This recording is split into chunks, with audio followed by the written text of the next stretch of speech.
Is there going to be an election in Canada? There are actual rumors that are coming out that we're going to be heading back to the polls. The NDP polling numbers are surging right now, and they want to get back to party status. Are they going to reject the budget and force us back to the voting stations? Food bank usage in Canada has exploded. If the trend continues, every single Canadian will be using the food bank within 10 years.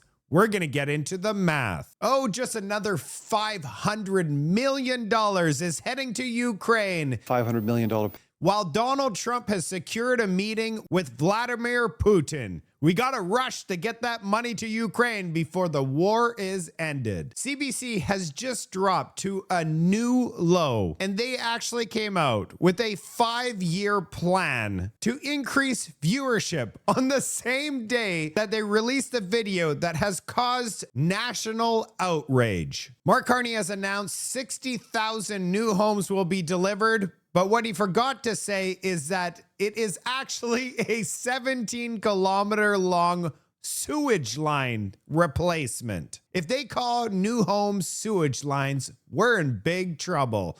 Let's get into this report.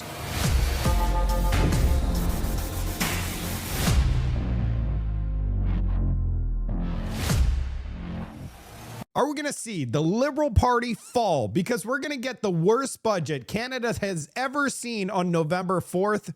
And we have some breaking news. This is from Mario Zelaya. If you don't follow him on X, go ahead and do so. He got a message from someone, anonymous, which says, Mario, this morning I received a phone call from Elections Canada asking if the empty section of the shopping mall would still be available on November 1st of 2025 for a flat fee, as they had rented the same location last federal election in Ontario. That maybe coincides with the budget reveal in Parliament and perhaps prorogued to avoid a non-confidence.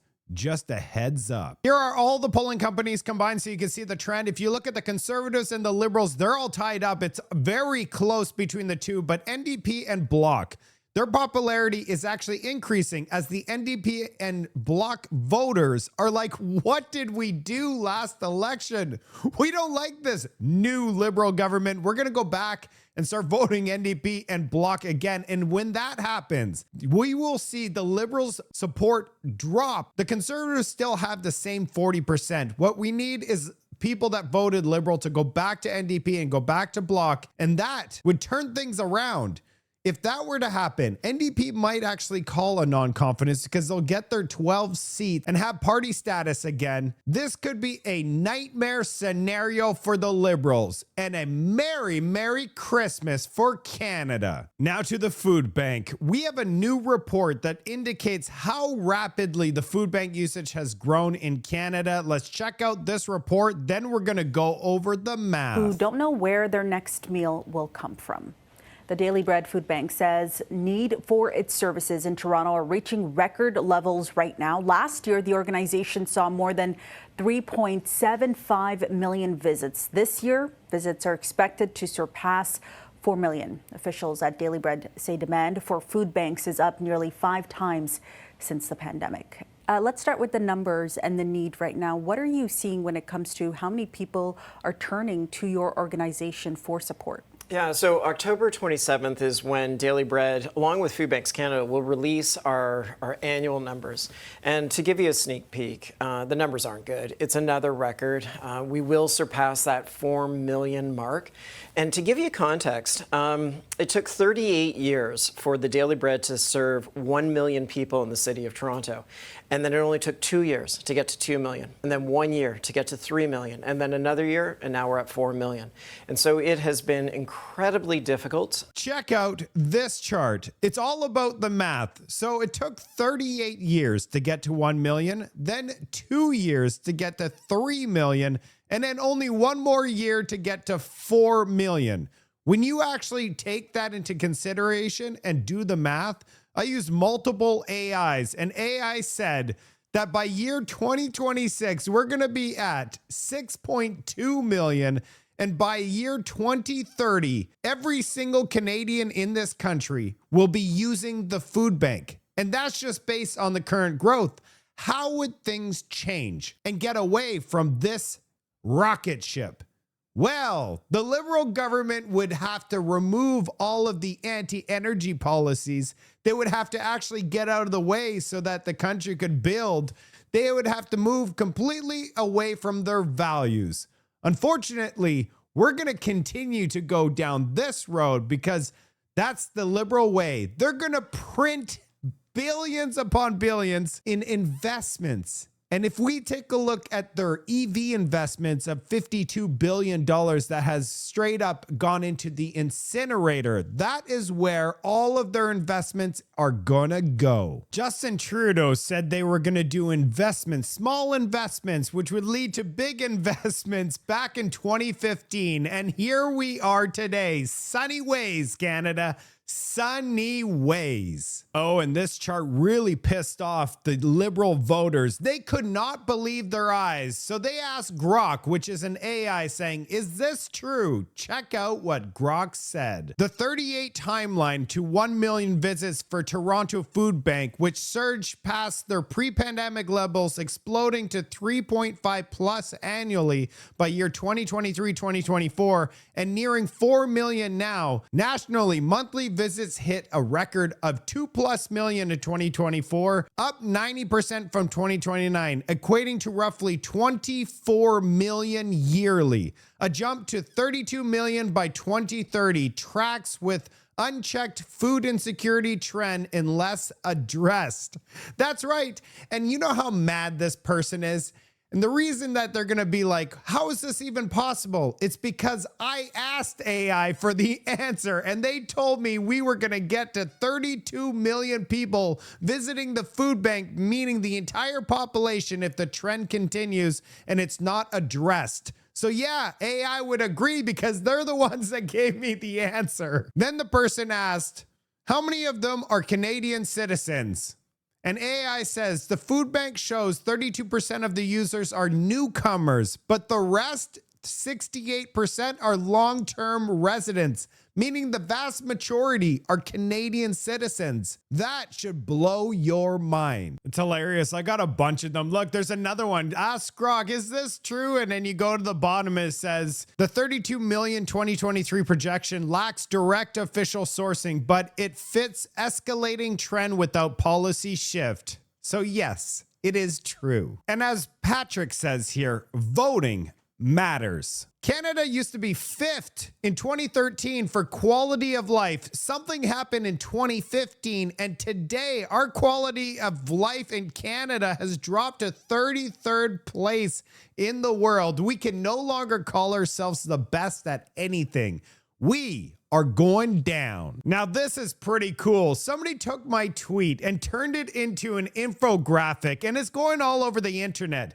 Canada is one of the only countries on the planet stupid enough to tax, cap, and ban every industry that made us rich. Mark Carney calls it net zero. I call it national, it's over. When the economy collapses and the lights turn out, maybe, just maybe, Canadians will wake up. Mark Nixon. And we better wake up fast because we don't have any time. It's no surprise how bad things are getting in Canada. Look, 2 pieces of steak, $109. Or how about this? So I'm buying beef at Costco, and those are the prices. What the fuck? 2 pieces. $82.29 for not even 1 kilo of fucking beef. I know it's filet mignon, but come on, $82.29? I mean, look at this. Look. Look. What is the world coming to? Look, his hand is bigger than the steaks. Holy crap. Are you lining up and buying this steak, or is all this steak going to end up in the trash can? Honest question. When I go to the store, I don't see anybody buying these steaks. Like nobody. 4 million Canadians are visiting the food bank on a monthly basis, which represents 10% of our population. And we have a brand new announcement regarding money to Ukraine. I'm looking forward to hearing what the United States has to say about further provision of equipment and sustainment of equipment in Ukraine. Canada was pleased to purchase one of the $500 million packages under the Pearl Initiative. to provide the equipment that Ukraine obviously and desperately needs. So we'll see what the Americans have to say about that today. It's an important moment, so we believe one of the first 3 or 4 countries to commit and to invest this way. We believe this will have an immediate impact. That equipment is already beginning to flow. Why are we always the first one to donate to Ukraine? Do you guys know something? We are the #1 contributor to Ukraine in the world per capita. Yeah, per person in Canada, we are #1 donation. And because Canada's just so quick at donating, they didn't wait for Donald Trump's press release today. President Trump says he's meeting with Putin in Hungary in order to end this Ukraine thing. So look at that. We have Canada going, we better send money as fast as possible because President Trump is going to end his 9th war in 9 months. We just found out that Ontario spends nearly $500 million to push DEI and race ideology in schools for our children. $500 million. That money could easily go to the food bank. How many meals is $500 million? CBC has hit a new low. If there was a time to defund this thing, today would be the day. A family is devastated because their livelihood and flock of birds is under attack, unjust. There's no testing going on. Their livelihood is devastated, and CBC comes out and mocks the culling of 400 ostriches. I literally wanted to puke when I saw this video, just like he's puking in the bird's mouth. Let's watch this together. The Supreme Court has delayed. By the way, do you hear the laughing in the background? No one is laughing in Canada. To be honest with you, I am shocked and appalled by this. There's so much misinformation and disinformation, and this is not comedy. No one is laughing about this. This is just and laughing at this. To be honest with you, this should be the moment in Canada that we just defund and dismantle this entire thing.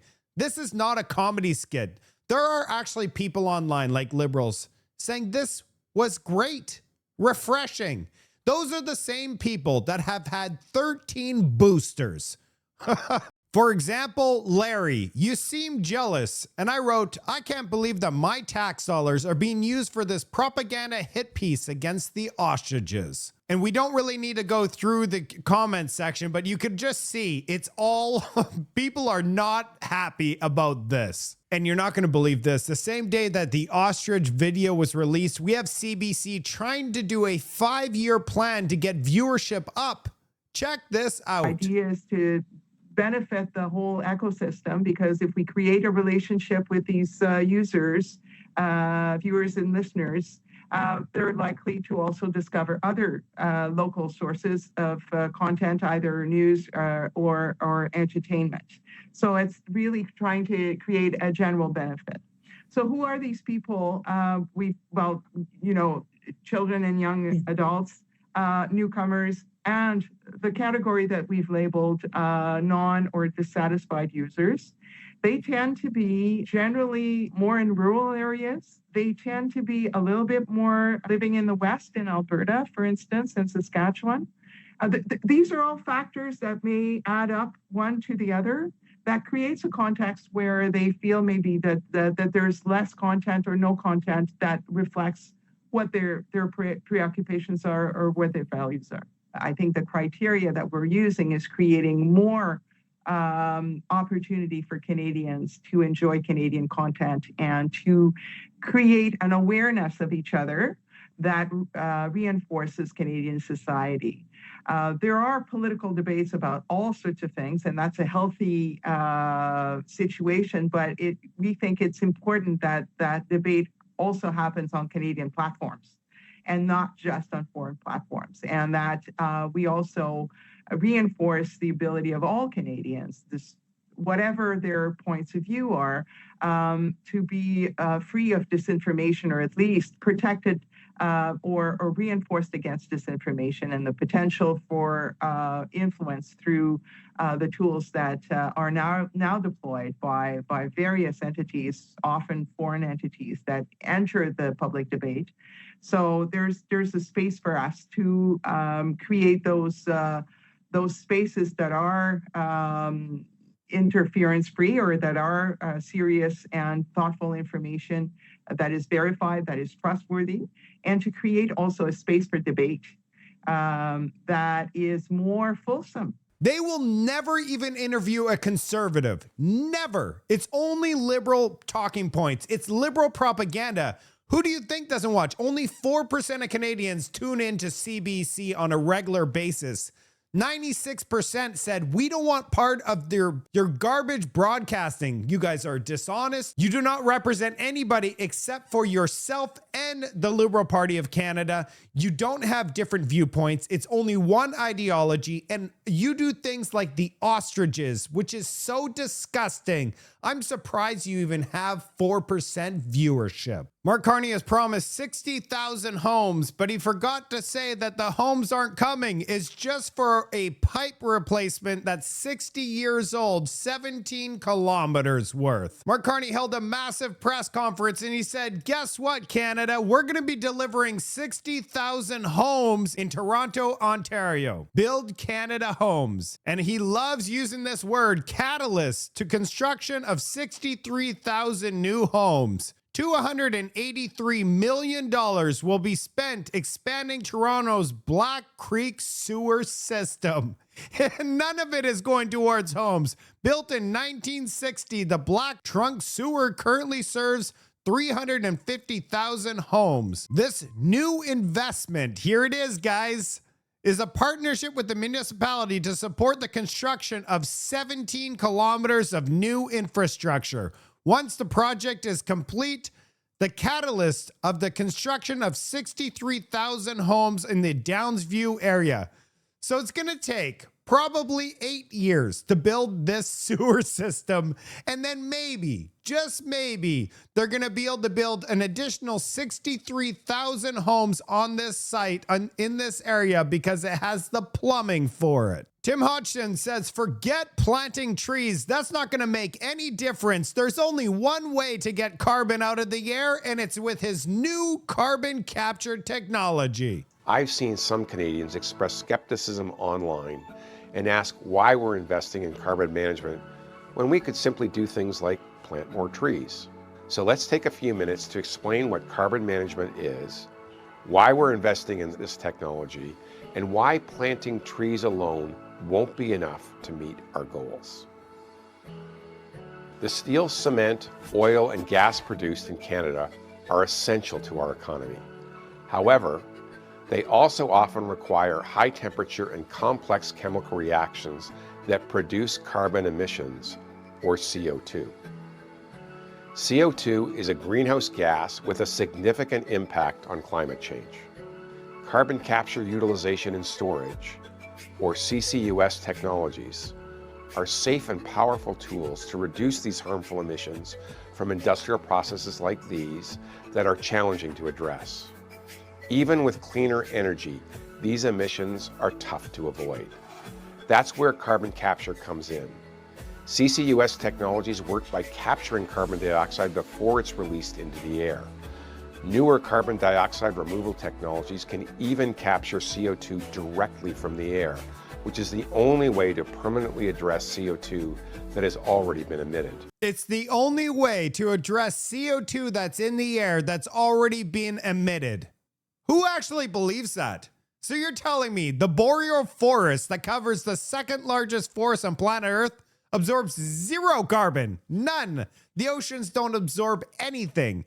The only way to capture carbon out of the air is with his wonderful carbon capture technology that he is invested in. Actually, we don't know if he's invested in it because he refuses to give Canadians his financial statements and what he owns. But Mark Carney is definitely invested in carbon capture. Oh yeah, this thing is the only way, right, Tim? He also says in his video that it's the best way for Canada to be competitive. Competitive with who? Competitive with the United States that doesn't have an industrial carbon tax? Those Americans? The Americans that are sucking up all our jobs and manufacturing and everything's flooding out of Canada into the United States because they have less taxes. Yeah, and it's easier to get things approved. Is that what you're talking about, competitive? Let's check this out. There's 94,000 views for this video and only 91 likes. That's called ratioed. You get ratioed when people reject your video. There's nearly 1,000 comments, and I guarantee you they're all negative comments with the 91 likes. And as Ryan Garrickson says on X, CO2 is greening our planet. It's essential trace gas. What you're doing is wrong, and you know it. We just got some breaking news. Donald Trump has come out and said no to the UN's global carbon tax. He says, I'm outraged that International Maritime Organization is voting in London this week to pass a global carbon tax. We know Canada's going to be lining up for that. The United States will not stand with this global green new scam tax on shipping and will not adhere to it in any way, shape, or form. We will not tolerate an increased prices on American consumers. Wouldn't that be nice? If Canada would not accept increased prices on consumers, that would be too much to ask for. The creation of the Green New Scam bureaucracy to spend your money on their green dreams. Doesn't that sound familiar? The green dream of Mark Carney? Stand with the United States and vote no in the London tomorrow. Here's my last video for today's report. Oh man, do I like Leslie Lewis. We must take the bill at face value. We must rely on what the text explicitly sets out in the law. Otherwise, the law intended to protect telecommunications infrastructure could easily be weaponized by any government against ordinary citizens. Citizens most at risk are people like me. Those who publicly and loudly express dissent, challenge orthodoxy, or raise uncomfortable truths. These citizens most active in civil society are most at risk of being cut off, penalized, and isolated without ever knowing why. For these reasons, Bill C-8 undermines the principles of fundamental justice in the Charter as it stands. Security in this context can be a pretext for control, while transparency and liberty are sacrificed. And she is 100% correct. If they go through with this thing, I'm gone. So is all your other favorite content creators. The only show you will see is CBC with birds. The mocking, the devastation that is occurring with the ostriches. That's the only thing you will see. That's it for today's report. Are we going to have an election? Are we going to the polling stations to vote the Liberals out? Are they going to allow it to happen before Christmas so that we can all have a very Merry Christmas? Or are they going to do like last government and prorogue government into the springtime so we have a springtime election? These food bank numbers are troublesome. We better go to the polls quick so we can turn this ship around. And as soon as we get a new government, it's time to defund the CBC. Hopefully, Mark Carney pledges more than just sewage lines because we need millions of new homes and we need them now. I look forward to my next report. I'll see you on the next report.